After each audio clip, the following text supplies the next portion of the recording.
You know, we're gonna pop in Mondays. Y'all know we go I guess everybody, we can get the discussion started. We give everybody 6 minutes. We always try to give them that extra minute just to get on, so nobody's late and everybody's not behind. But y'all know today's topic. It's all about what happened to relationships being a passion, and obviously we want our panelists to really answer that. Like, what happened where relationships are no longer a passion for y'all? If y'all believe that's so, if y'all don't believe it's so, what do you think? What's going on, Barry? We see you. Hi, Barry. Yeah, I was just going to say, normally I like to jump in immediately and give you first thought, best thought, but I think I want to meditate on this one for a minute before I answer. Yeah, definitely. Yeah. What's the question? Oh, you see, you running late, man. You got to get on time now. My bad, man. Listen. I'm trying to get it together. Yeah, don't worry about it. The topic is what happened to relationships being a passion. So we really just want to know, like, I know we do this every Monday. And we've been doing this for about 18 weeks now. And, you know, like sometimes we get on and we're really discussing relationships and the pitfalls and the things that we go through, and we're trying to rectify it and give everybody an optimistic view on relationships. So, you know, we're trying to educate so you can go on your relationships with your eyes open and, you know, really have healthy and equal relationships. But my question to y'all is why relationships aren't a passion anymore? All right, I think I'm ready to answer that. Drastic got it. Yeah, well, I guess my approach on it is I don't necessarily agree with it, or maybe I don't fully understand what you mean by that. Because as far as I'm concerned, like, relationships still are a passion. Like even this podcast on Monday nights, you know what I'm saying? Like, this is just something we do once a week. We're not necessarily breaking bread every day and talking every 5 minutes, but we meet every week around this time. And as far as I'm concerned, there's a level of passion that goes to this. You know what I'm saying? Like, phone calls come in, I'm ignoring phone calls. I'm not responding to texts. You know what I'm saying? Because I'm trying to get myself mentally prepared to where I'm not, you know what I'm saying, my time's not going to overlap, and that I can be here as punctual as possible. You know what I mean? So as far as I'm concerned, relationships still do have a passion. You know what I'm saying? Like, different relationships got different levels of passion though. I don't think that's so. I think a lot of people have just gotten tired of the games that they perceive or that happen within relationships. And so a lot of people, they want to be in relationships, but I think there's the level of fear and the level of just tiredness to because, you know, there's a lot of stuff out there nowadays about relationships, and you get it's saturated because everybody's now an expert on relationships. And a lot of times is so much bad information that it's hard to sort through, and it just makes you look at relationships like, you know what, if this is what I got to go through just to simply have a healthy relationship, I'll stay by myself. Fuck all that. I'm not doing this. If I got to jump through that many hoops just to simply be able to have a healthy, happy relationship, it ain't worth it to me. And I think a lot of people feel that way. Okay. I would say that I think it goes along with. I can't hear you. Right? Jasmine, you have to speak up a little bit. Can you hear me now? Yeah. I can hear you a little bit. All right. I think it kind of goes along the line of what we talk about as far as how we are now prone to cater to like selfish emotions, and the person who has like low self-esteem and enabling certain behaviors, and that builds a level of selfishness. So I think that a lot of times at this point, relationships, people are looking to see how they can be self-fulfilled. So based on selfishness, it's like, if you're not giving me what I want when I want it, and you're not catering to me, then I don't really, it's more of a hassle to deal with somebody, to grow, to listen to how I have faults, than it is to actually put forth the effort to actually have a healthy relationship. And drastic, like, although I do agree with what you're saying as far as like, it does take a certain amount of passion, like in different relationships, I don't think it's a good example for what we're talking about, only because this is easy. Come once a week, yeah, that's easy. Passion gives like a level of like, I feel like it's constant dedication. Like, I'm checking in with you. Yo, Drastic, what's good today? You know what I mean? This coming in, I can look, I've been on this talk behind the scenes. Like, I've always been on the chat. You know what I mean? There's so many variations to it. Yeah, it shows that I'm dedicated to this particular day, but I wouldn't use this as an example of me being passionate when it comes to like certain relationships. You know what I mean? I feel like it takes way more work and way more action, way more involvement. Like, I don't know anything really. I know the stories that you guys tell me, but I don't know anything about you guys. So how can I say that I'm passionate about you guys? I can't. You know what I mean?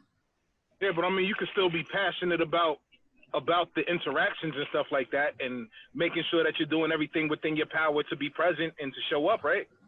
So, well, that's what I'm saying. I don't disagree with you wholeheartedly. I just don't think it's a good example for what we're talking about now, because what we're talking about now, what I believe we're talking about now, is something that's dealing with a whole different type of dedication and passion. Personal relationships. Like, we've been on here for 18 weeks, but I wouldn't say that although we have had, you know, we have been vulnerable, we have shared stories and all of that good stuff, but I wouldn't say that we all have personal relationships with each other.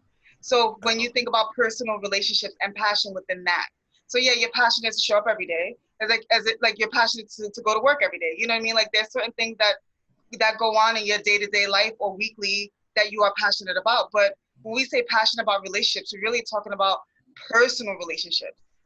But also, I'll say it like this. So I've been watching The Last Dance for the last couple of, I don't know, for some reason I've been watching this over and over again because it's fascinating to me. But, you know, there's a part in there where they talk about how what separates Michael, and Michael is because of his passion for being the best at it. And I really think a lot of times, a lot of us want to be in relationships, but the passion to be good at it. So the work necessary to get to a place where you can have it, because it does take a lot of work to have a healthy, happy, productive, accountable relationship. And I don't think a lot of people really have that level of passion. They'll put their foot in it, but if it doesn't kind of give them the kind of results that they want, I don't think they are willing to go through the necessary process to get to that place. And so it's more or less on the lines of, I'll try to see if it works, but the everyday drive to actually get better. So am I working on my communication? Am I working on my commitment? Am I working on my how I resolve issues or conflict or anything else within my personal relationships? I don't think that's there for a lot of people, and that's not something that we talk about or even say that's something that you need to do, like being intentional about your relationships and how effectively are you doing them, and how can you be better at them. I was gonna say, especially even for this chat, right? Like, we're passionate about gaining knowledge about fixing maybe something within ourselves, about maybe trying to help and fix something within our community. But I'm not sitting there like, oh, you know, let me learn more about Drastic today. Let me learn more about Barry today. You know what I mean? We're all vibing, we're all coming together. But again, I'm not passionate about each one of these. I'm passionate about how I could probably possibly go from this process and get different perspectives out there. But Drastic, you can Isa or Molly, like, we're somewhat typically loners, and you say all the time, like, you here, but you're not really looking to befriend nobody. You know what I mean? So that applies to me too. You ain't necessarily looking to befriend me. So how are we passionate about each other? You know what I mean? We're not. No, I was saying passionate about the interactions. You know what I'm saying, in the meeting. So, I mean, but like if you're talking about deep personal relationships, like, who here is not passionate about people that you have personal relationships with? You know what I'm saying? Like who's in your life that you consider to be a personal friend of yours, or somebody you got a personal relationship with, that you're not going to drop everything that's going on in your life if they got a need? Or, you know what I'm saying, that you're not passionate about investing into that relationship on a continual basis. You know what I mean? All right, before we move forward, let Molly and Mahogany answer it. And Jessica has a comment on the side. Yeah, I know, I've seen Jessica's. Okay. I was going to answer hers after they finish. Or add to it. Oh, we can't hear you. Mahogany, we can't hear you. Yeah. And I think Amelie is frozen. Oh no, she blinked. Molly, you want to answer while Mahogany, she's mute. We can't hear her. You're mute too. I really don't don't have an answer to this question, but I think what Drastic is trying to say is not he's passionate about the people, he's passionate about the learning experience that we get out of these meetings. That's what I think he's passionate. I wouldn't even say just not even just the learning experience, but the interaction. Like I said, you know what I mean? We're not calling each other every 5 minutes and stuff like that, but I am passionate about showing up to these appointments, you know what I mean? So like if there's other distractions that try to come along the way and stuff like that, I try to keep those to a minimal so that I can still show up to what I'm showing up for, you know what I'm saying? So that takes a level of passion because of that, like that dedication and that focus is a level of passion. Like it's not the passion of the Christ, like, you know what I'm saying? I'm not willing to get whipped and crucified, but there is a level of passion, you know what I mean? And that's just like in any relationship, there's a level of passion to each other and to each other goals and to each other accomplishments. And I feel that if I'm wrong, I'm wrong. I feel that when that passion is gone, that's when the relationship starts falling apart and the communication starts falling apart. Because so, I don't think it was a passion though. That's what I'm saying though. I mean, I don't mean to cut you off, me. Well, sometimes it starts off as that, it starts off as that, and then something breaks it. You know, maybe a big traumatic event. Yes, things happen, you know, in people's lives that you can't control no matter what you agree on or what the conclusion, and things happen in people's lives that sets them off course.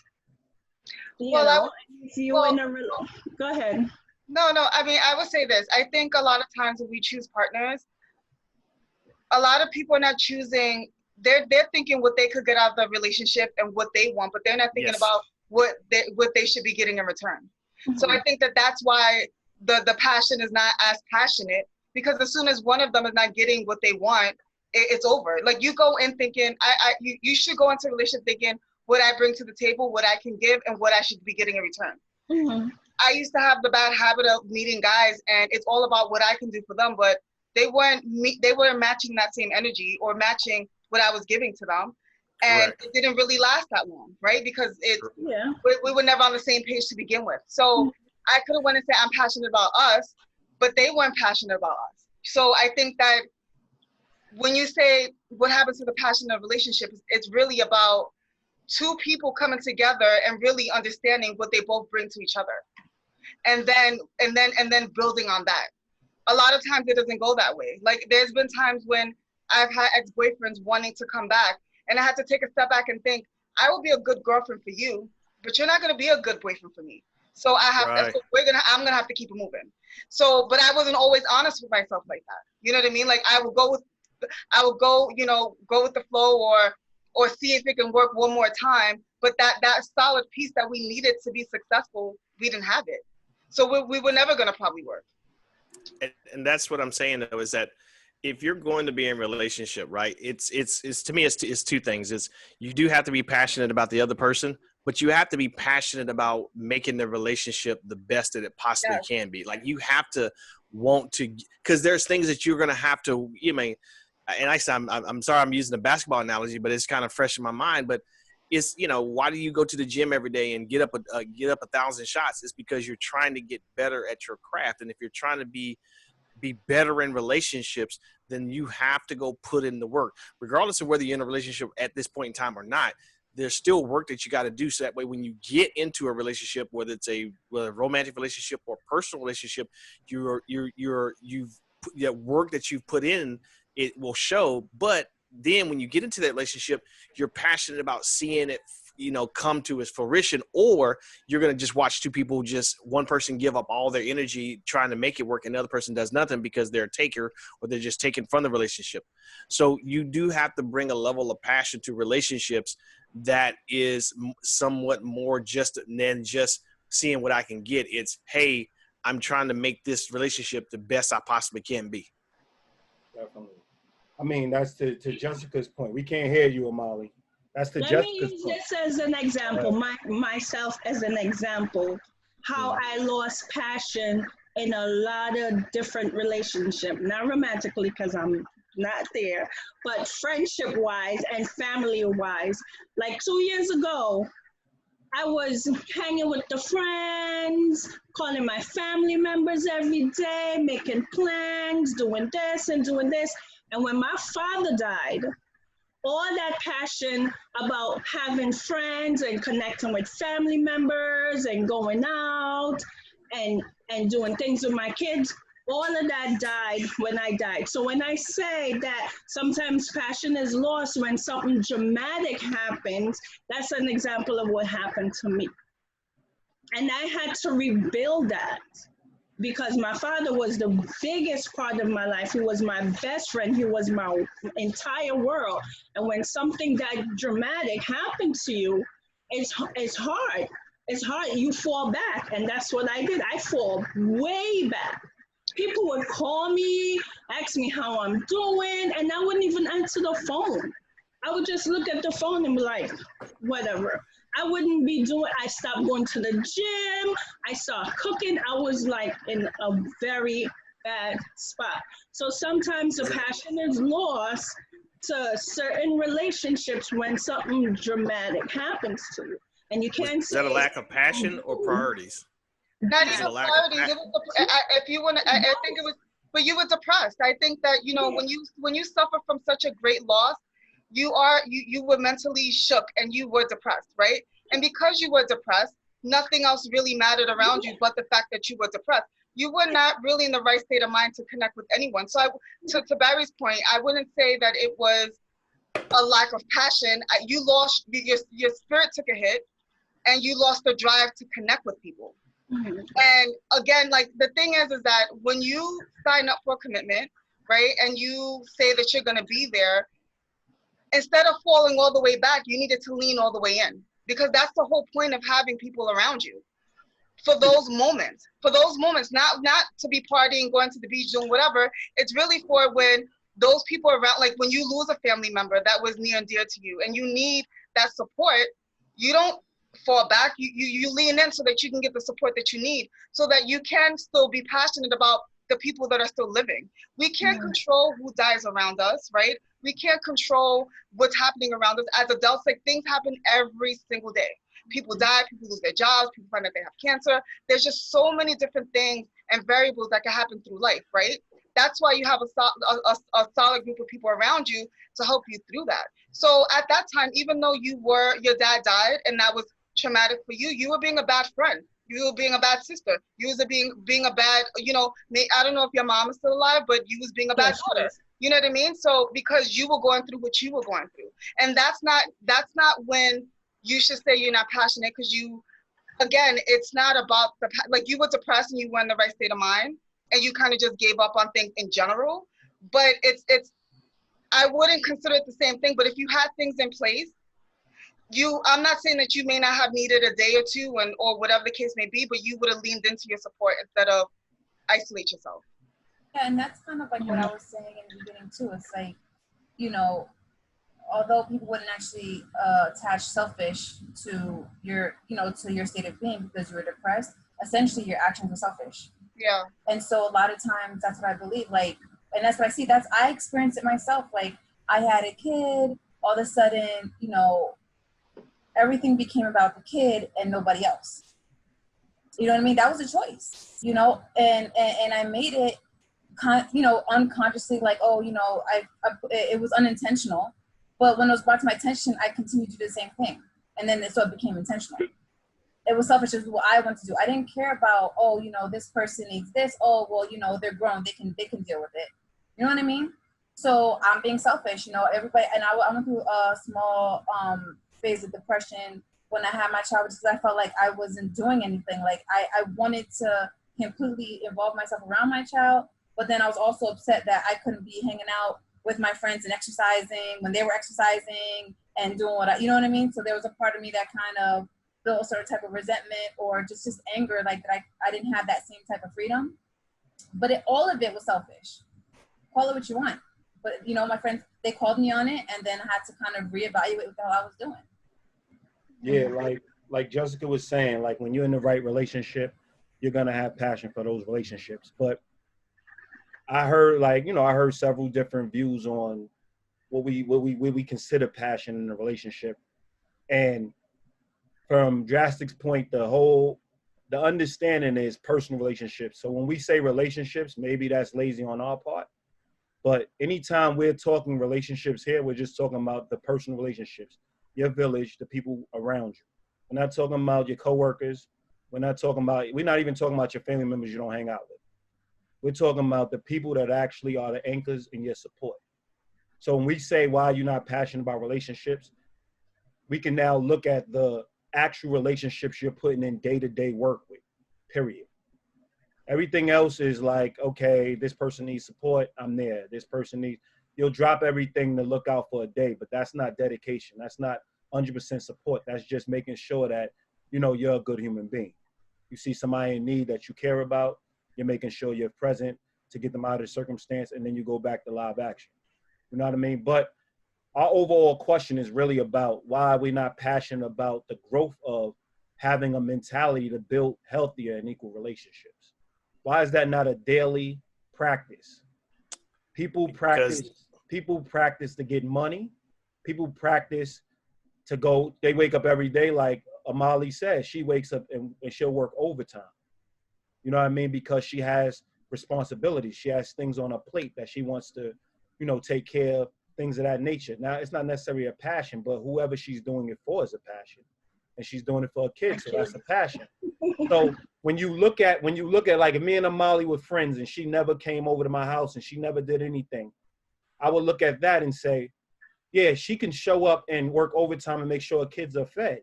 So she does have passion in her. I'm just not a priority for her to be passionate about, because then she'll make ends meet. So let's be clear, when we're talking about passion, we're talking about when you're sitting alone and you're thinking about your priorities and how relationships center around your whole life. I want y'all to think about that. That's everything. Like we always say, relationships are currency. They're the number one currency. If you're not thinking about relationships, you're lost. I don't care what you're doing, you're lost. We see millionaires, we see so many people who commit suicide. We see so many people who fall short because they don't have the support. Once you have the support, you feel invincible.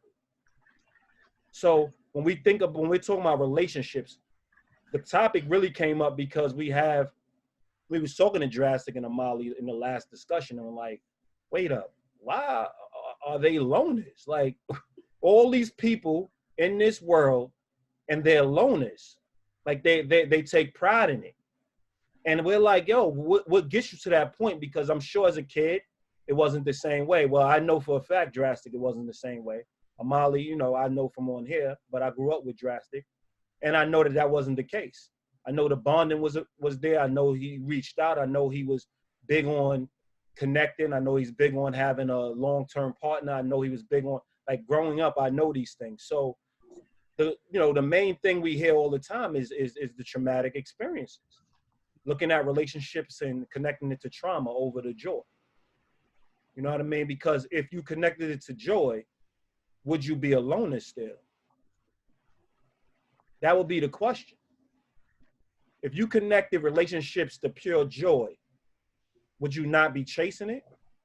Would you not wake up every day with it on your mind? Would you not put in the work necessary to actually have long-term relationships and actually have equal and healthy relationships around you?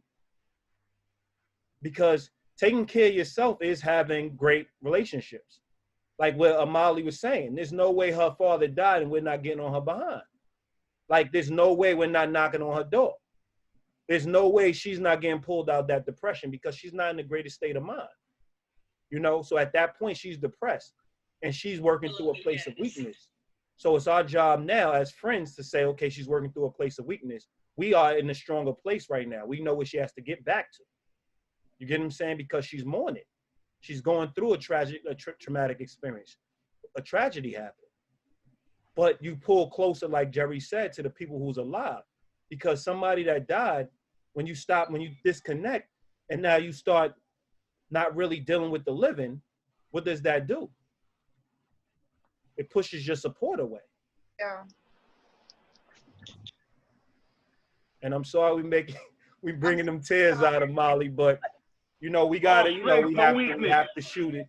We have to shoot it raw because, you know, we want people to really understand, like, you're not in the greatest state of mind to make decisions when you're depressed. Yeah. You're not in the greatest state of mind when somebody just did something to truly hurt you or robbed you of your integrity or robbed you of your faith. You're not in the right state of mind. So to say, okay, some people like to sell that as something that we actually as people, that's what people are. That's not the greatest of us.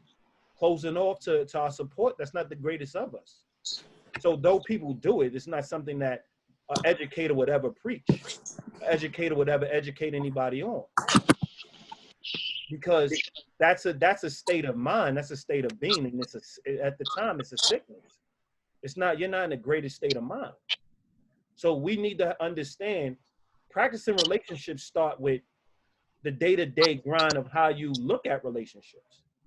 The day-to-day grind about, because we're not even just talking about running into people and having a village just being willy-nilly and running down. I know Jerry always says I'm an old man for saying willy-nilly, but just running up to random people. We're talking about having a structure in place to now understand what you deserve in life and what you're willing to give in life, and bringing people into that and really having something greater than you. Because when you really have people that's in your corner, it's nothing like it.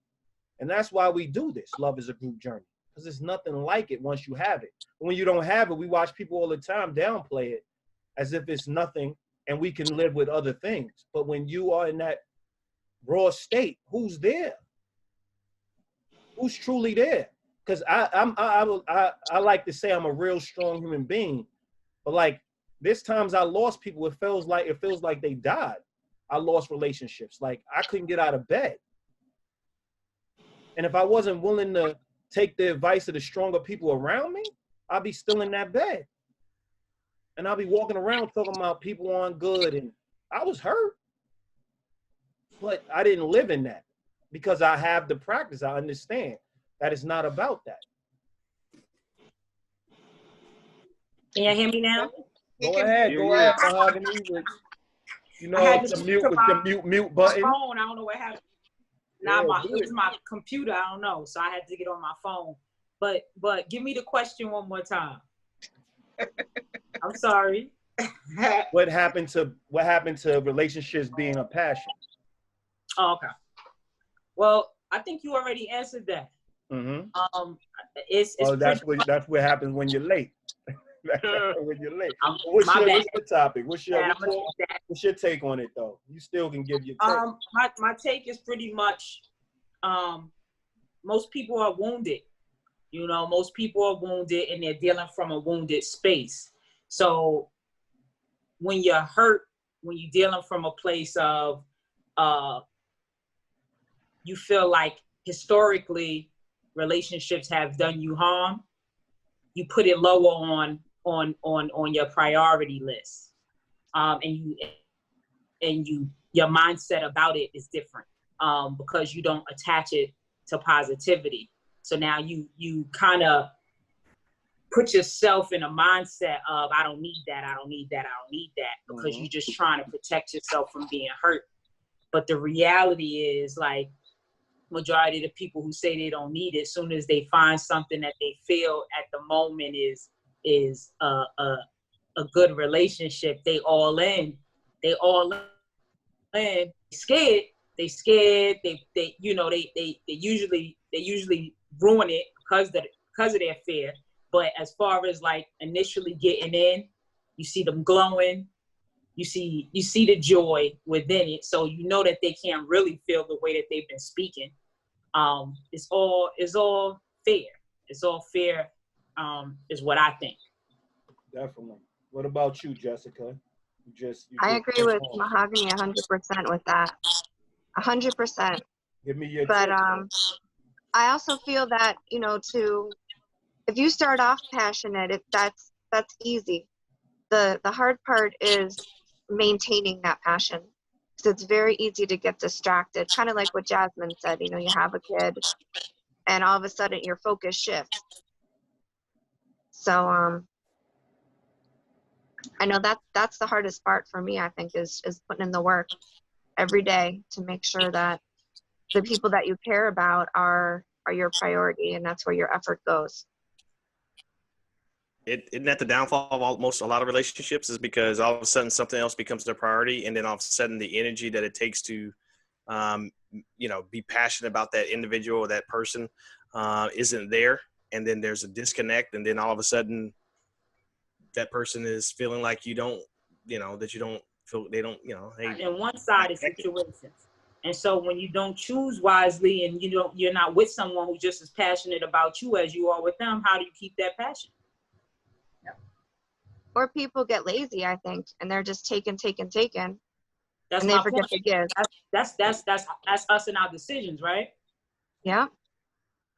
I just think, and I think the biggest pitfall is we entitled to our own pain. We entitled to our own space. We're entitled to so much that we already said we're gonna give to other people, and we break those promises. So when things get really hard, we have the right to close up. But we forfeited that right when we decided to say we letting people in. And we lose track of that. Why do we lose track of the fact that we promise people that in my weakest moments, I'm gonna open up to you so you can strengthen me? I need you to carry me at this point, and I need to be able to fall back and you catch me. And I'm not never saying walk around with dead weight. I'm saying to lift you back up so you can stand up straight again and y'all can walk hand in hand. Y'all can walk side by side. But a lot of people, we have friendships, we have relationships, and I'm talking about friendship more than actually committed partner. Because a lot of people, and I've been in relationships where I've been with women and they disregarded everybody around them. And I'm sitting there looking at them like, I'm not gonna be your everything. Like, you need people around you. You need your support. You need the people that were there before I came. And also it shows soon as I'm not up to snuff, I'm discarded too. No. Soon as you get look at you. Soon as you get a new hobby, I'm out the door too. It shows lack of commitment. But the main thing is hold on to your great relationships. So your great relationships should mirror your new relationships. Your new relationships shouldn't happen unless your great relationships say, this is actually a person we can let in. So everybody's a council of people. Well, yeah, and I agree with that. I'm glad you touched on the friend thing, because when we become adults, friends are really the first thing that kind of falls in place, right? Because you're worried about career, building a family, a significant other, and then your friends, right? And most people will tell you, or all the adults around you, the people that are wiser than you are, they'll tell you that your friends will come and go, but you have a spouse, you have children, and that's where you should be putting your energy. So I think it's really important that you touched on that, because if you're making your friends a priority and they're and they signed up to go through life with you, then you should keep that passion regardless of whether you had 1 kid, 2 kids, a husband, and a career. Like, honestly, you should have enough. You shouldn't have 1,000 friends where you can't give everyone a certain amount of energy or a certain amount of time. But it's really important that if you are signing up to be friends with somebody, those are the things that you're thinking about, and they shouldn't get the crappy end of the stick because now you decide that now you're married and now you have kids. Like, they should be going through that life journey with you. But so is that if I had a job, as you know, me and Aziz are really close. So if I had the opportunity to relocate for my day job, most people would say, go and relocate. Like, what are you staying behind for? You know what I mean? That's what most people would say. But I signed up to have a relationship with Aziz, and it wasn't supposed to be long distance either. So those are things that we're considering, because I know if I move away, our relationship is going to take a hit. And I'm not moving away out of fear. I don't want our relationship to take a hit. And most people would think that I'm dumb for saying, hey, I'm going to stay in the city because that's what I signed up for, because he's just a friend. If he was my man, it'd be something different, right? If he was maybe a brother, be maybe something slightly different. But because he's a friend, they're like, be there. He's gonna get a girl. He's gonna have kids. He's gonna do whatever. So you should go live your life. So I think, let's talk about that. Let's talk about friendships and how they fit into our lives and the level of priority that we are honest about when it comes to our friends. I wonder if it's also an issue of capacity too, because I think you do have to have a level of capacity to be able to manage and handle your relationships in an effective manner too as well. Mm-hmm. Because once again, if I'm only able to, if I had to give it a rating, so if I'm only at a 5, and then I can only give I can only do what my capacity allows me to do. So I think a lot of the passion that we also talk about in relationships is also the passion that it takes to actually get better at relationships. It's learning how to balance and invest, and knowing how to invest, and knowing how to grow in that process. And so I don't think it's just passion towards the other person. It's passion towards making ourselves better at being in a relationships, and being not just effective, but being able to handle relationships in a way that is reciprocal and giving, and all the things and accountable that we talk about. I agree, because I was gonna say that for me, time management is always been an issue. Time management stops me from dedicating myself to multiple people, because I'm being realistic with myself. I'm not gonna do well. I'm not going to do well, because that is an area of weakness that I'm working on building. But and I think that's a lot of people. When you especially when you know the responsibility that comes along with relationships, is one thing when you have loosey-goosey relationships. But if you know the real responsibility that comes along with it, it makes you choose a little more wisely whether you want to take one on, because now, am I going to be the deadbeat friend? Am I going to be the one who, is being complained about because I'm not showing up the way I need to show up, because I just can't manage it all? Hey, but that's a cop-out, because we all manage what we want to manage. We all make it happen. How many times did you meet somebody new and you up all night long and still got to be to work at 7 in the morning, but you didn't get no sleep because you really are passionate about that person? So we all make provision. Exactly. It's still priority. But again, if we decide that there's only 24 hours in a day and we got to sleep a decent amount of it, and then we have jobs, we have children, there's other things that's going on in life, right? Mm-hmm. But we all make the time to do the things that we truly want to do, right? So I agree with you about, like, you can't, like, at a certain age, we have a certain level of responsibility. You can't have 20. It's not like back when I was in high school and our friendship didn't really go too deep, and we hung out every so often and everything was a friend. Right now I'm 40, and not everyone's my friend, and not everyone's gonna get my time, and I'm gonna go in saying that, not that I don't have time management. It's like, I'm not making time for you. You know what I mean? Like, you're not a priority, because I have people that are a priority. There's things in my life that is a priority, and you just didn't make the cut. Now, if I have time, maybe throughout the month, maybe I could come check you. Or, if there's a gap in my schedule, maybe I can come check you, but I'm not making it a priority because you're not a priority, and there's other people that take that on a high level that I want to spend time with. So it's not about the time management, because you make time to do what you want to do. It's really that you don't want to make them a priority, so they're not a priority. Not for me. I will agree that it's still a priority situation, but for me, it's more legacy. Like, I put more time and effort into my legacy, when I'm trying to accomplish within life, more than people. But that's exactly what you just said. Yeah, that's exactly what I said. You made a choice. It's exactly what you just said. So you made a choice. It's not time management issue. It's just letting people know my legacy is more important than everybody else. But that's also, like, that's something that I was going to touch on, because I feel like that's what deals with accountable love, right?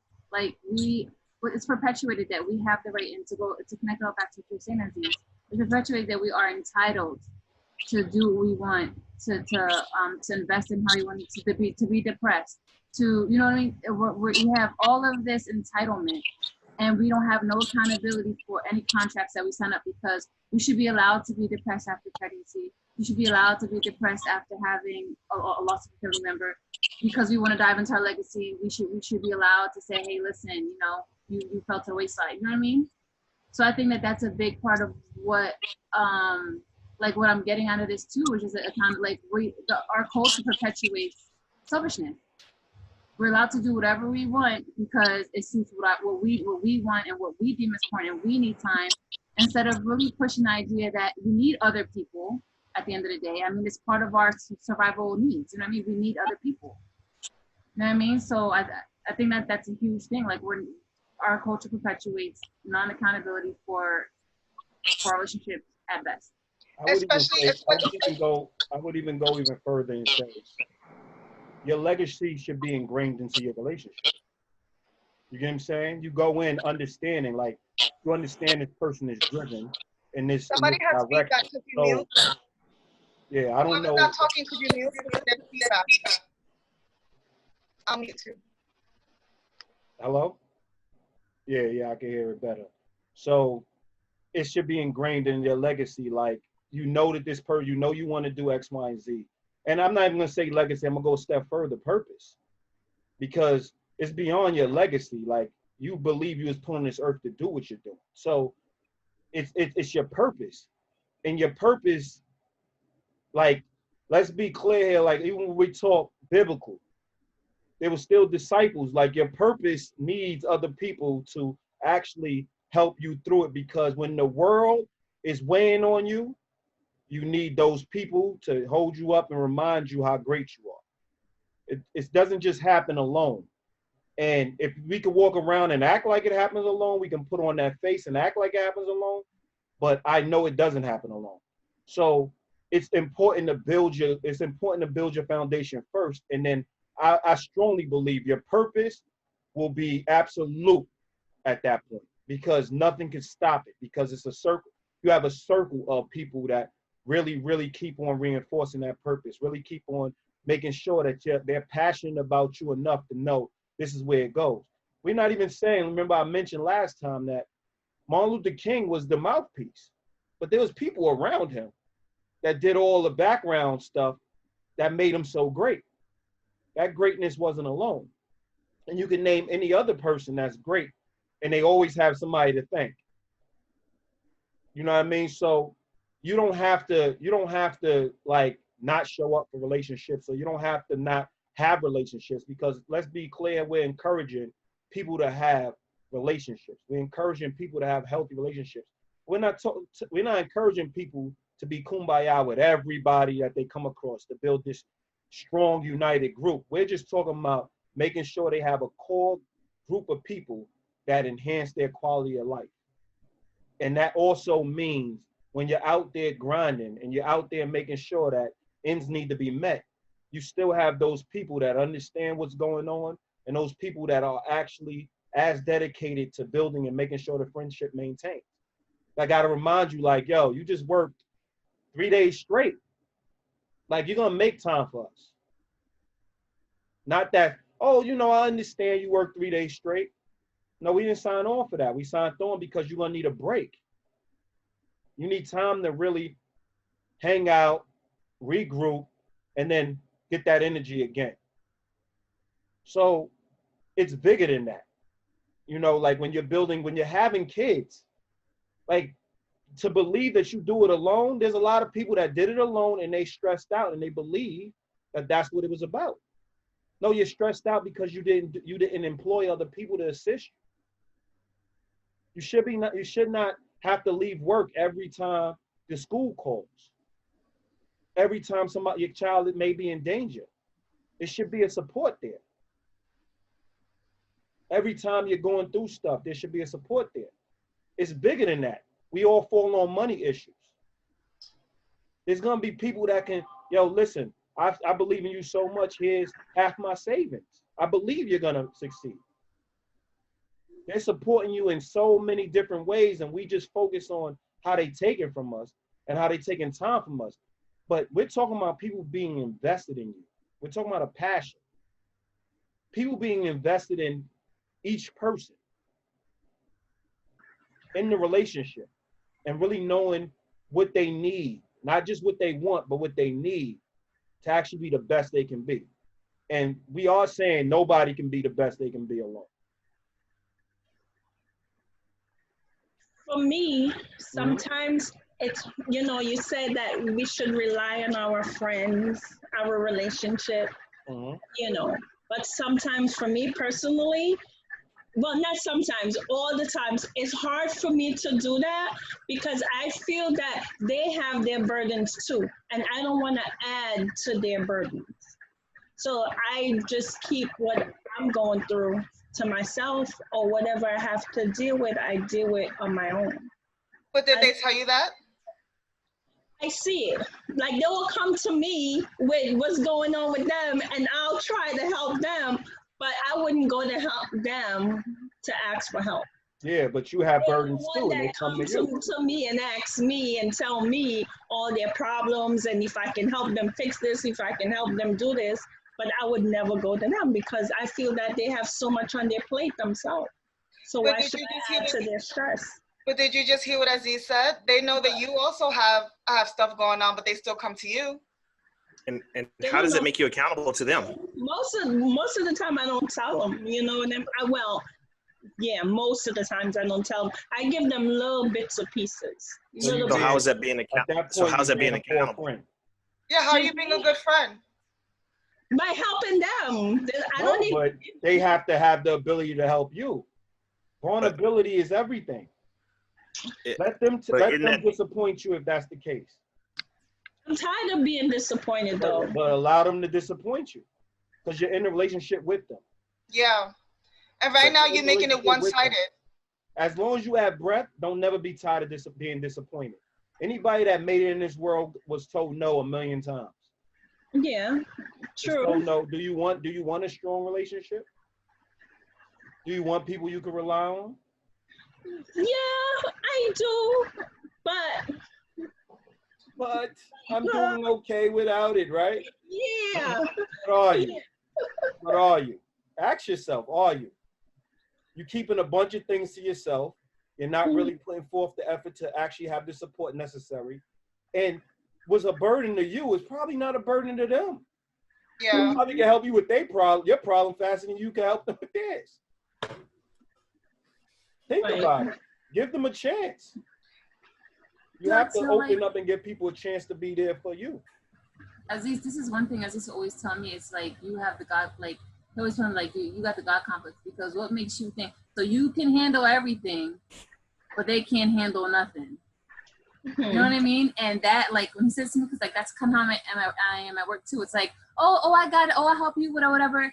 And then as soon as I see myself kind of like running a little late, I'm not asking for no help though. Mm-hmm. I'm injured right now. I'm good. It's okay. I can do it. No one, my ass shouldn't be doing my behind shouldn't be doing nothing. You know what I mean? But that's something that's definitely a flaw on our end because what makes us so much greater, but other people can't be at the level that we're at.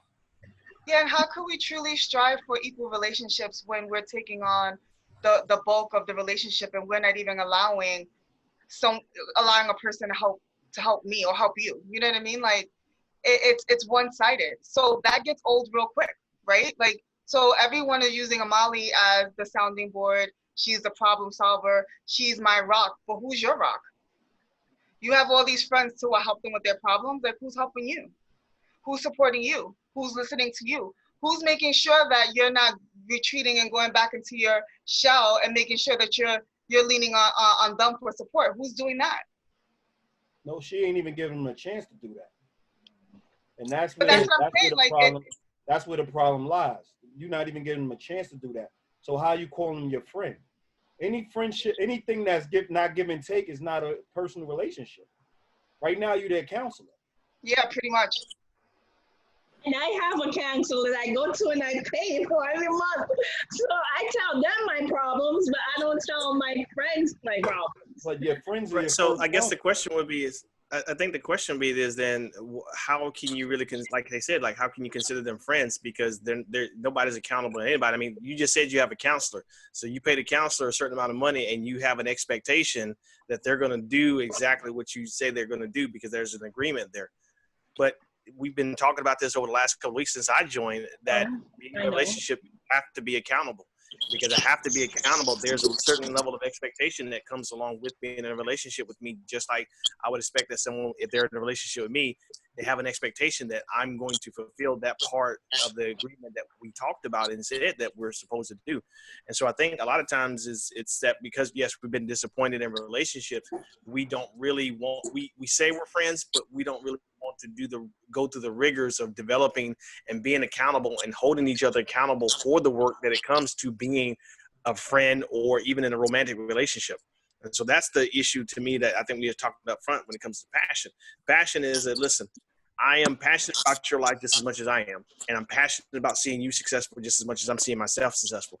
And what ways that can we do that and work together in partnership and invest in one another and be accountable to one another, so that way we can have that legacy that we both want to have.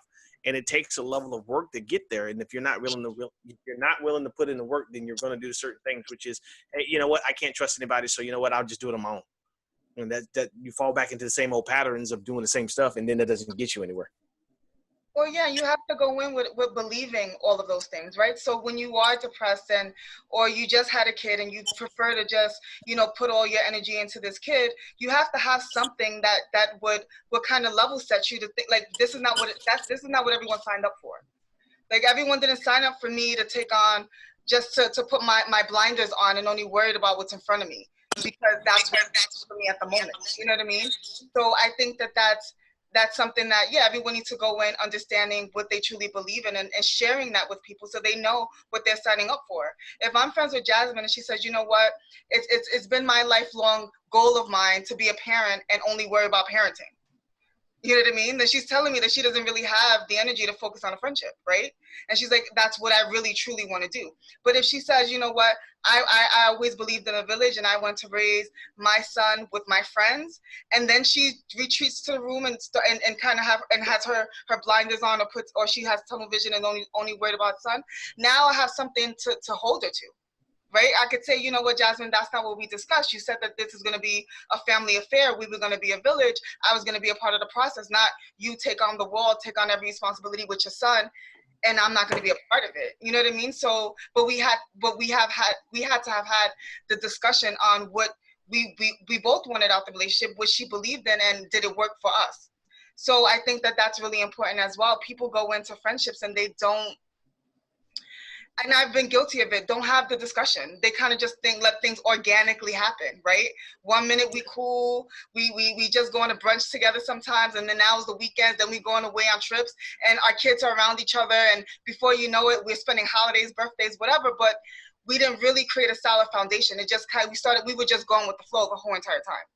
So the minute that something happens and something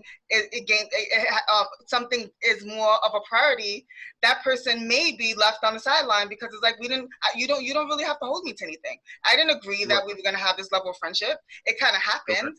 We enjoyed it at the moment, but that's all that it was. And I could keep it moving. And people say, oh, that's, people just have, no, that's, because people fail my expectations. Well, you never set those expectations. Exactly.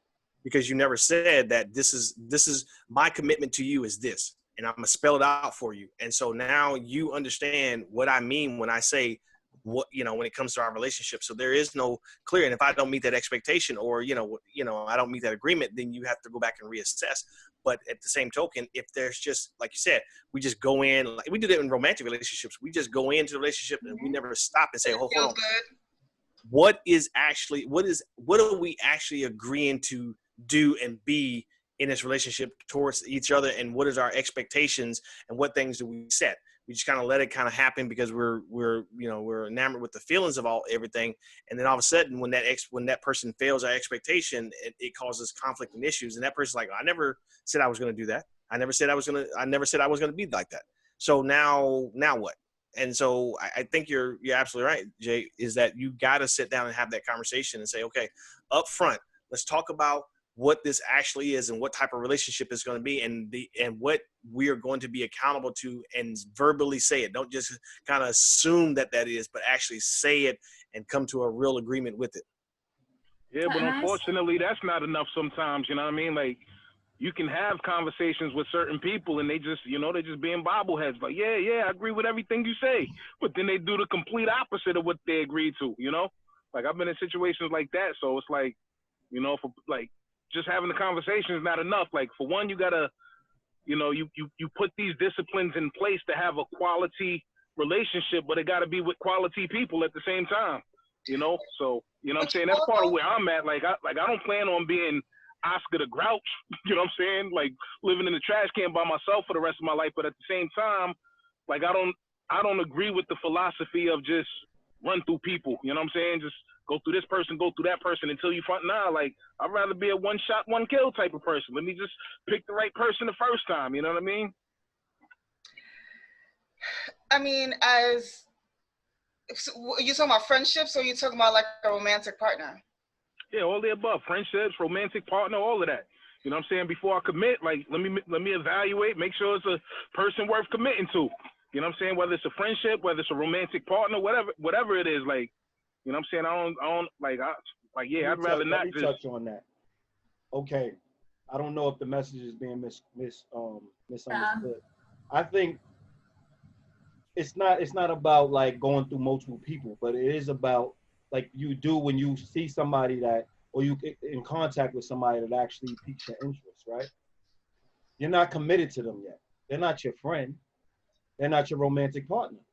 There is a preliminary process that takes place where you actually set aside time to really get to truly know each other, right? Those commitments aren't put in place until you really feel like they honor your core values, and until they really truly believe that you honor their core values, right? So I think that is a part of one of our, like, the issues with our society. We do call people friends. Mm-hmm. We do commit to people in a romantic relationship that we're just attracted to. We don't wait. We don't truly wait till everything is aligned, where we like, I can see the long term. Now the commitment takes place. I can see this happening for a lifetime, and now the commitment takes place. So we're not saying, okay, go out and just run through people, but we are saying when somebody piques your interest, put in the work to see if that person could actually be a valuable piece of your life. Because as you get older and as you get wiser, there's not many people you just relate to. There's people that you talk to on Facebook and you know they're not your cup of tea, but they're people that you actually like as people, but you know they're not your cup of tea. You know that they're not somebody you're going to call your friend, but you know that you'll chop it up with them here and there, you know, online. Like, we all have those people that, you know, we have a brotherhood with, or we have a closeness with, or we even see as a family member. But we're talking about like personal relationships, people that are promising to actually be there for your daily grind of life. People that actually are going to pick up the pieces when you're feeling down.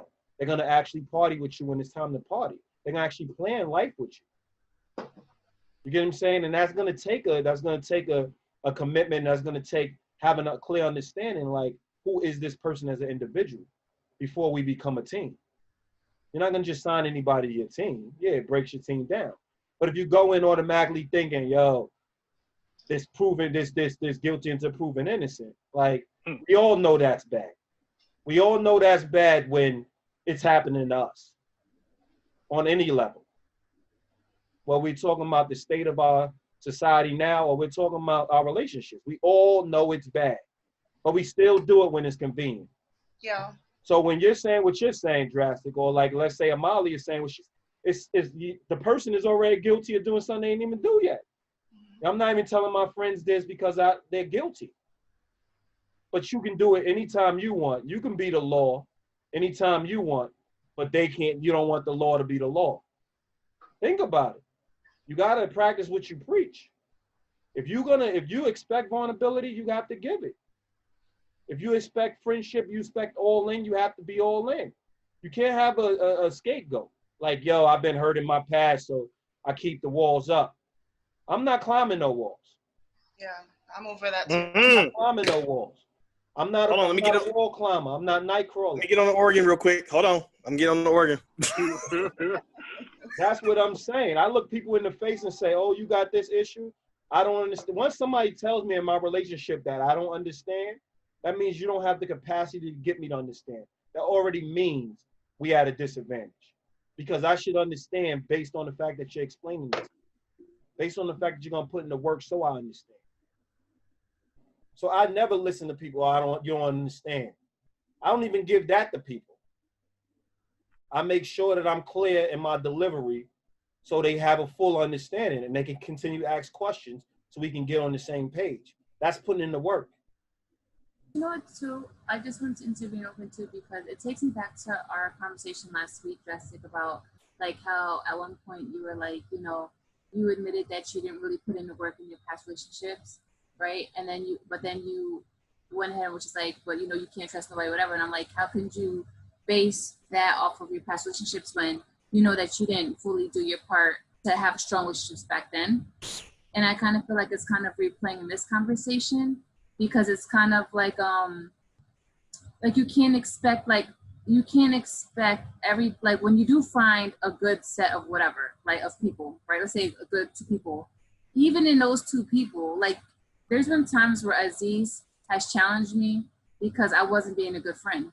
I wasn't owning up to what I said I was going to do. Same thing with Jerry, you know what I mean? And that could have been right there at the end of a friendship. Can I say that, or should we look at that and be like, well, we ran through each other, we used each other through time? No, but in that situation, once we found quality people to be around, but my priority shifted. He was no longer a priority in my friendship or whatever. And if, let's say, I didn't own up to my end, that would have been the end of that relationship. And you still would have to find, like, you're not going to find, like, I'm not going to say you're not going to find, but put it this way, there's always going to be a glitch. Even when you find the people that you're around, it takes that level of work where you might just one day be like, yo, I don't know if this is going to work. And that test to see if they're really there or if you're really there to really make the relationship progress. But to kind of have the mind frame of like, well, you know, it's just like a one-shot deal. Although I get it, I'm with you. Like, listen, I want one partner. I want a certain amount of friends for the rest of my life. There has to be that space where you have to understand, like, but it could come to an end if the person, and it should come to an end if the person is not accountable for the stuff that they do.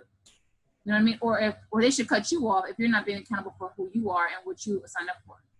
You know what I mean? You remind me of myself a lot because I have this unrealistic, in different ways, I have unrealistic expectations. Like I buy something new, right? I grew up kind of like not being able to have everything I want, right? So when I buy something, I want to keep that shit on the shelf and only wear it when I go out. But guess what? I don't go out. So, you know what I mean? So what am I saving it for? It's unrealistic. Like wear it when you got a chance. You know what I mean? It's unrealistic to think that, so I'm applying, and I hope you understand what I'm saying. Like I'm applying to that. Like it's unrealistic to think that stuff isn't going to happen. People aren't going to disappoint you. It's just a matter of, okay, when they disappoint you, are they going to step up now to show that they were worth the time and effort? And you have to allow that to happen. That's already my mentality though, because it's like with the example that you just used, you said that Aziz challenged you, you know what I'm saying, and held you accountable to things that you said. There was a glitch. Yeah. Obviously, you addressed the glitch and didn't repeat the same glitch. Right? I've come across people that want to repeat the same glitch. You know what I'm saying? That's all we're talking about. So when you come with the idea of I don't want to just be running through people, I'm like, where did you get that idea from? Because we're talking about those people that we're investing in, you know what I mean? And just understanding that it might happen, but hopefully hopefully your idea of that quality person shows up when a situation like that happens. The whole point in having the word passion involved was key, because we all say relationships are work. You ever had a back and forth with somebody and you're at the top of your lungs, but you can't walk away? Yeah. Because you're passionate about that person. You ever had the same argument with the same person and it felt like you just can't walk away fast enough? You lost that passion for that person. Think about it. It's not work. It's just like they say when you got your dream job and you wake up every day and excited to do it because you're building something and you can't wait to get it finished. So you're constantly building. So any setbacks is just another plan to build stronger. Another way that you're going to now get to your destination. It's just a pitfall because you're going to focus on your destination. It's the same with your relationships. If we keep on saying, yo, it's work, we're going to go there like it's a job. We're going to go there like we're getting paid, like it's a 9 to 5, like we're in a slave ship. But when we say it's a passion, it's a whole different understanding. Because I'm going to argue with you at 3 o'clock in the morning because it's a passion. But I'm not going to argue with you anymore when the passion is dying. That's the first time you know I'm like, yeah, I'm halfway out the door, brother. I'm halfway out the door, sister. You already know, because I'm not arguing with you no more. I'm fed up. I'm done. I don't have the same passion for you. And that's when you know everything, like we all fearful because everybody could be replaced. But the point is, everybody doesn't fit the shoes to replace somebody. When you got a perfect fit, it's not that easy to replace them. So if you have faith in yourself and you have faith in what you bring to somebody's life, you're not worrying about the exit. You're worrying about the entry. And yeah, I put a little twine to it, but you're worrying about entering the relationship. You get what I'm saying? You're only worried about building. You're not worried about the end at all. But relationships are fragile. We're not going to sit here and tell you they're not. Relationships are fragile. And let me tell you, the best relationships are people who will walk out your life every time you do something wrong to them, because they're holding you accountable. The ones that let you walk all over them, at the end of that relationship, you got a time bomb. Yeah. They're gonna blow you up. You better believe that. But somebody who's gonna hold you accountable, yeah, those relationships seem the most fragile. But as long as you don't do anything to harm them and they don't do anything to harm you, those are the strongest relationships you can possibly have. And that's what's fair. Yeah, like I got my share of those relationships where I had to walk out, you know what I mean? Like, but I don't do the back and forth like that. Like, if I'm going, I'm going. You know what I'm saying? Like, deuces is shut, I'm going. Well, if you gave your all, then I guess you had nothing else to give. But the bottom line is, the door is always cracked when it comes to me. Just come correct. But the point is, I'm going to hold you accountable every day. There's no vacation. There's no vacation with being your best self. There's no time off. So yeah, with me, it's a pipe. You're gonna burst if you can't deal with the pressure, but you're gonna get a quality friend if you can, because there should be no pressure. Because every day you're not doing something wrong, so we're enjoying ourselves most of the time. But as soon as I see something going wrong, I'm not taking one more step in that wrong. I'm standing still until we correct it. Because then that wrong lingers. How many times do you deal with the same wrong? If the person doing the same thing over and over again, it depends on your investment. Depends on your investment. If you invested, like let's say in a case you're dating somebody that's younger and you invested in building them, it's gonna take some time. The same wrong gonna happen over and over again. That's you being accountable for what you signed on for. And you know what? Like I need to keep it 100 and be real. Like, I believe part of the reason why I'm not in a rush to connect with anybody is there's certain flaws that I still have that I'm like right now as we're discussing this and I'm like, yo, a person do something wrong, like I'm mad, I'm not looking back, like, yo, like I'm reading the Bible trying to follow the Bible, and that's contrary to what the Bible teach. The Bible teach you to forgive people, you know what I'm saying? Especially if they're coming to you sincere and they're trying to get it right. Like, I'm not supposed to give them the cold shoulder. You know what I'm saying? So there's certain things in me it doesn't qualify me for a quality relationship yet. You know what I mean? But forgiveness doesn't mean reconciliation, though. Yeah, correct. Forgive and not to have a relationship with that person. So forgiveness is really a personal understanding, so that you don't walk away with the with harboring ill feeling. But really, forgiveness is not about the other person; it's about you. Yep. Yeah. And that's why make sure you read in the Bible with other people. Because you're counseling the debt nothing when to it comes do to with forgiveness. That. It has everything to do with not harboring anger and bringing it into your next relationship. Yeah. It is. It's looking at the person eye to eye and saying, I did my wrong, you did your wrong. We're not compatible. I'm going to respect that. And I'm going to now move on to my new relationship in a great way. The way forgiveness is discussed amongst our society, who does that benefit? I think it depends on the offense, though. You know what I'm saying? Like, you got certain things like. Do you really have to forgive light offenses?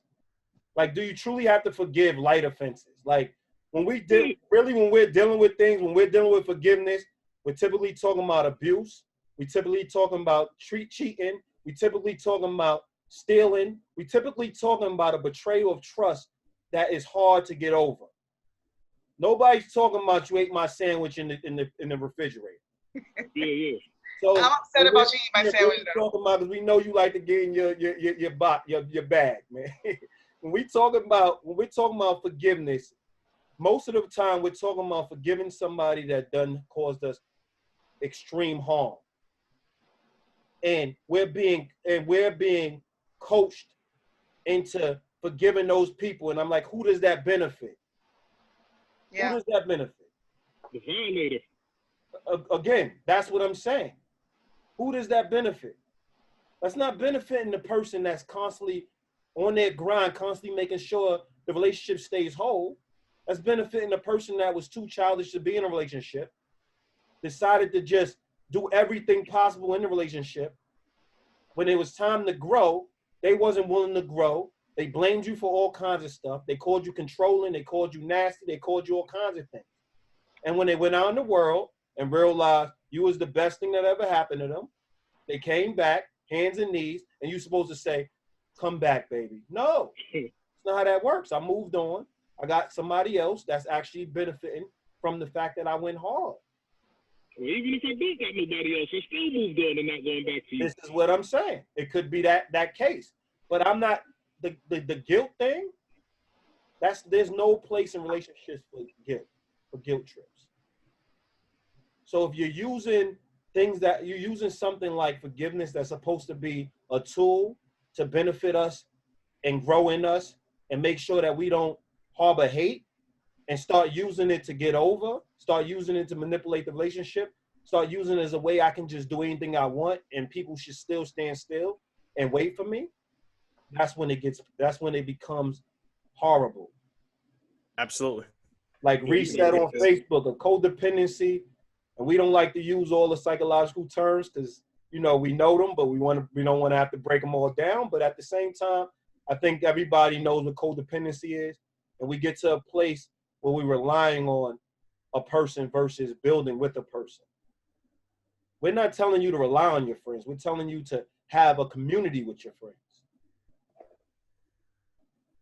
There's a big difference. We're not telling her, oh, Molly, just open up and make sure that you use your friends for everything every time something goes wrong.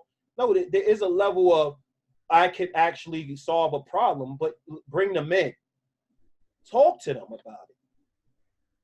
Keep them in the loop. This is a friendship. Everything going wrong with you is going wrong with me. So when you isolate me from that spot, we're not friends. That would never be our title if you keep me from a part of your life. I'm all in. Give me but I would like it to take it a step further. If all of your friends are coming to you with your problems, right, because they're downloading all of their stresses on you, like, what are you guys truly connecting on? A lot of times, like, we connect with people on negativity, right? It's easy to connect on negativity than something positive. It's easy to say, you know what, Amali's gonna be my rock, and then you just become that person. They're building friendships with other people. They're closer with other people. They're having fun with other people. But when they need something, when they need a voice of reason, they come to you. Is that the role that you want to play in your friend's life, or do you want to really grow, to really establish something that everyone could benefit from, not just everyone else? If you leave it up to, with like my relationship with Aziz, because he is who he is, it's easy for him to be everyone's rock, but he's not having it. He's taught me, you gotta advocate for yourself. He's not having it. He has no issues helping me resolve some things as long as I want to resolve my own issues as well. But he's not gonna just allow me, or anyone for that matter, to use him to help them through their issue and their drama, because that's not the type of relationship that he wants. So I think that, we all need to, I had to take a step back out at a point in my life and realize, like, what friendships do I want? Do I want those friendships where I'm everyone's rock and I'm helping everybody and we're bouncing problems off of each other and that's how we're really connecting? Or am I truly building with people? Where I'm not saying we don't have problems along the way, because we do, but it's more us building, us connecting, less us dealing with the problems. And when we do deal with the problems, it's easier because we're dealing with it together. The question would be mainly is, how do you have a mountain of problems and y'all got a close friendship? That too. Like, who's being proactive? Who's the person being proactive? Like, why? How do you need a loaf of bread and how do you need bread in general? Sorry, you need bread in general and I got a loaf of bread in my house. Like, shit, wouldn't you get half of that loaf? But you only get half the loaf if the other person knows that you need bread. Like, this is what I'm saying. Molly ain't even telling me she needs bread. No. Like, this is what I'm saying. Like, when you start living a certain way, you don't make decisions. You make decisions with everybody in mind. That's the whole point. Like, there's so many things we all want to do individually. But you make decisions with everybody in mind at all times. That's what a partnership, that's what friendships are, that's what relationships should be about. Personal relationships, you're making decisions with everybody in mind. Every last person that you are in these relationships with. Because we do it with our kids with no problem, because that's how we're raised. Sure do. Mm-hmm. I mean, I'm not saying there aren't people that don't, but there are most people are mindful of their children. But you don't have to be ever mindful of your children if you have great friends, because they're mindful of your children. For like example, right? For me, my daughter says, "Mommy, oh my God, you know so many people, and people be calling you, walking up to you, and do this and do this." Like, for instance, I brag about my kids all the time because they're my pride and joy. Everything they do, I brag about it to people. So she always come to me and say, "Ma, somebody came up to me and say, 'Hi, how you doing?' Da, da, da, da, da, da, da." I say, "Oh yeah, that's a friend of mine." She's like, "Why don't I know these people? Everybody's coming up to me, knowing me, but I don't know these people." I said, "Good, because you can't do anything wrong because they're looking at you for me. So you have to behave." You know, and she's like, "But how come I never see these people? You never invite them home. We don't have," I said, "Because I don't like people coming in my house." So she's like, "Well, how could you have all these friends and nobody's around?" She always asks me that question. She's looking for that support, man. Really, she's worried about you. She's worried about you. Yeah, I would think that that's a teaching moment for you and your daughter, like, because essentially, I would say that right there, you'd be setting a bad example of what friendship looks like. But she can also see, like, something's missing here. Like, this doesn't make sense. You know what I mean? So I think that I'm glad that you brought it up, because it was interesting, because I don't necessarily, my automatic mind frame is like, yeah, like, when we stay in bad relationships, right? We think, whatever, our kids aren't seeing certain things, but they know exactly what the hell's going on, right? And it's the same thing. Sometimes they help us see things that we're not even paying attention to. Mm-hmm. You know what I mean? So although you don't want these people in your house, it's kind of saying, hey, this is what a friend is. A friend can be all these things, but really a friend should be one thing. Exactly. You know what I mean? Mm-hmm. And that goes back to, I do believe, because that's how I was brought up, it takes a village to raise a child.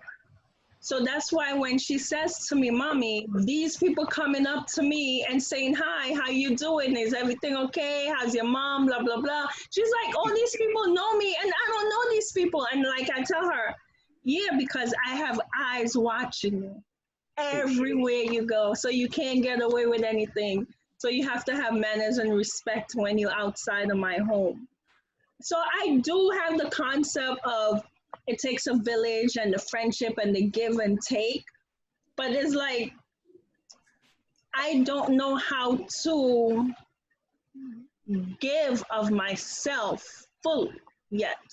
Used to, but not anymore. It's about time you start. You know how you start peeling back that onion and really start connecting, because it's one thing for your kids to know that they can roam the streets. Well, not roam, but move around the city, and they know that there may be somebody around that knows them, that knows you, and they're an extension of you, and so on and so forth. But nothing's better than knowing that they really truly have that hardcore support, that they can see someone that's familiar in an unfamiliar setting and be like, "Oh, I know this person. I feel a little comfortable now." You know what I mean? Because they've been to my house. My mom has this type of relationship with them.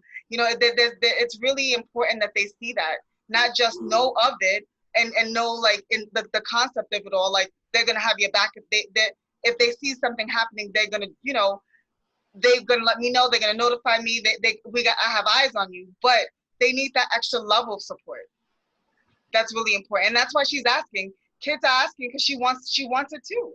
She wants to have that level of support. She wants to know that mommy's friends means that they come to the house, we hang out, you know, we're eating together, we're cooking dinner together, we're doing things, we're going to the beach together. Like those are the things that I'm sure your kids are yearning for, because I learned too that although as much as I want to be, we think that we should be our everything to our children, that is unrealistic and unhealthy. I love the fact that Camille, well, my child, can go to a friend of mine, could go to Jasmine and talk to her about things that she's not quite comfortable talking to me about. And I know for a fact that Jasmine's going to give her the advice that I will give her. And she knows that Jasmine's going to come back and tell me, but she may not have felt comfortable telling me. She has somebody else. I'm not jealous. I'm not like, I'm your mother, you tell me everything, don't tell anything. I'm happy that she had that outlet. I'm happy that I was able to give her that outlet, because the kids need it. Kids need that extra level of support. They need other people to talk to besides their parents to help them develop. And that's true. And I do have a circle of friends that she know that I go hang out with back then, and that I talk to on the regular, and she has a Facebook page, and they are friends with her on her Facebook page also. So she knows these certain individuals that she can go and talk to, but she be like, but they're never at the house. You don't invite them to the house. You don't do, you know what I mean? That's so, and I think about what she said to me, but it's like I said, it's like, I don't know how to change it. You have to change it. That's why she knows that you're not being all the way vulnerable. That's why she's challenging it. Yeah. That you're creating that you're creating a block there, which is why she's like, why they're not at the house. Definitely.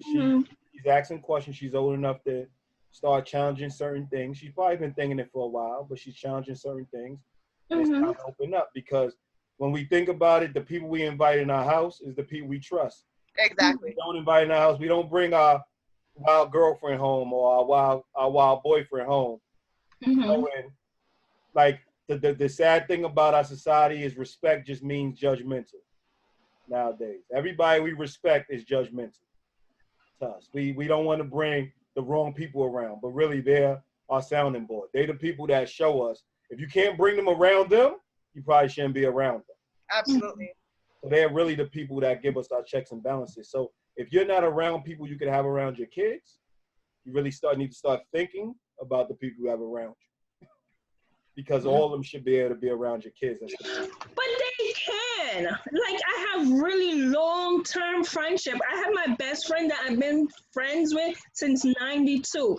I have friends that I've been friends with for 15, 20 years, 30 years. And she knows that. You know what I mean? I do. It's just that I've been through so much. So it's so hard for me to open up. Well, my advice to you then, I think that you need to, we had a podcast on defining our terms, right? I think that you need to stop calling those people your friends. They're not your friends then. And I think that will give your daughter a clearer understanding of who these people are in your life. So those people that you can't open up to, those people that you don't want in your house, those people that you haven't known since 1992, those are not your friends.